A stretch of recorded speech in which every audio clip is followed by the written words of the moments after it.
മുൻമന്ത്രി ആന്റണി രാജു പ്രതിയായ തൊണ്ടിമുതൽ കേസിൽ ഇന്ന് വിധി വരും. തിരുവനന്തപുരം നെടുമങ്ങാട് മജിസ്ട്രേറ്റ് കോടതിയാണ് കേസിൽ വിധി പറയുന്നത്. ആന്റണി രാജുവും സെക്ഷൻ ക്ലർക്ക് ജോസും ചേർന്ന് മയക്കുമരുന്ന് കേസിലെ തൊണ്ടിമുതലിൽ കൃത്രിമം കാട്ടിയെന്നതാണ് കേസ്. വിദേശ പൗരനായ പ്രതിയുടെ അടിവസ്ത്രമായിരുന്നു തൊണ്ടിമുതൽ.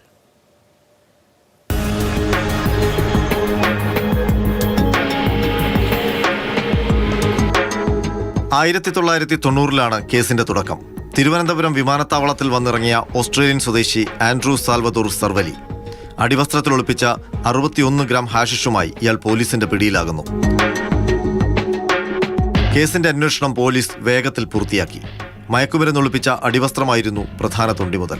തിരുവനന്തപുരം സെഷൻസ് കോടതി വേഗത്തിൽ വിചാരണ പൂർത്തിയാക്കി പ്രതിക്ക് 10 വർഷം കഠിന തടവ് ശിക്ഷിച്ചു.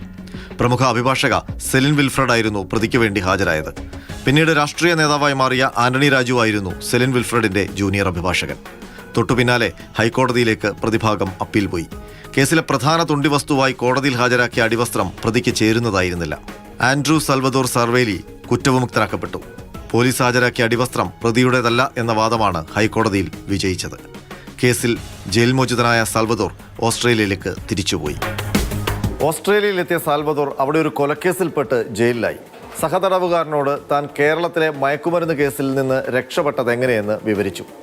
കോടതി ജീവനക്കാരന് പണം കൊടുത്ത് അടിവസ്ത്രം വെട്ടിച്ചെറുതാക്കിയാണ് കേസിൽ നിന്ന് രക്ഷപ്പെട്ടതെന്ന് അയാൾ വെളിപ്പെടുത്തി. സഹതടവുകാരൻ ഇത് ഓസ്ട്രേലിയയിലെ പോലീസിനോട് പറഞ്ഞു. ഓസ്ട്രേലിയൻ പോലീസ് ഇക്കാര്യം ഇന്റർപോൾ വഴി ഡൽഹിയിലെ CBI അറിയിച്ചു. CBI ഫാക്സ് സന്ദേശമായി ഇക്കാര്യങ്ങൾ തിരുവനന്തപുരം സിറ്റി പോലീസ് കമ്മീഷണർ അറിയിച്ചു.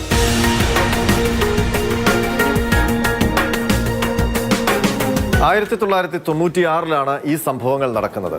CBIയിൽ നിന്ന് സന്ദേശം ലഭിച്ചതോടെ മയക്കുമരുന്ന് കേസിന്റെ അന്വേഷണ ഉദ്യോഗസ്ഥനായ ജയമോഹൻ ഇക്കാര്യങ്ങൾ അന്വേഷിക്കണമെന്നാവശ്യപ്പെട്ട് ഹൈക്കോടതിക്ക് പരാതി നൽകി. 3 വർഷത്തിന് ശേഷം പരാതി പരിശോധിക്കാൻ കോടതി ഉത്തരവിട്ടു. കോടതിയിലെ ജീവനക്കാരനായ ജോസിനെയും ആന്റണി രാജുവിനെയും 1-2 പ്രതികളാക്കി കേസ് രജിസ്റ്റർ ചെയ്തു. അഭിഭാഷകൻ ആന്റണി രാജു കോടതി ജീവനക്കാരൻ ജോസിന്റെ സഹായത്തോടെ തൊണ്ടിമുതലായ അടിവസ്ത്രത്തിൽ കൃത്രിമം നടത്തിയെന്നായിരുന്നു പരാതി. കോടതിയുടെ സ്ട്രോങ് റൂമിൽ നിന്ന് ജോസ് അടിവസ്ത്രമെടുത്ത് ആന്റണി രാജുവിന് കൈമാറുകയും വെട്ടിച്ചെറുതാക്കിയ ശേഷം തിരികെ വെച്ചുവെന്നുമായിരുന്നു കേസിലെ പരാമർശം. എന്നാൽ യഥാർത്ഥ തൊണ്ടിമുതൽ കേസിൽ ഒന്നും സംഭവിച്ചില്ല.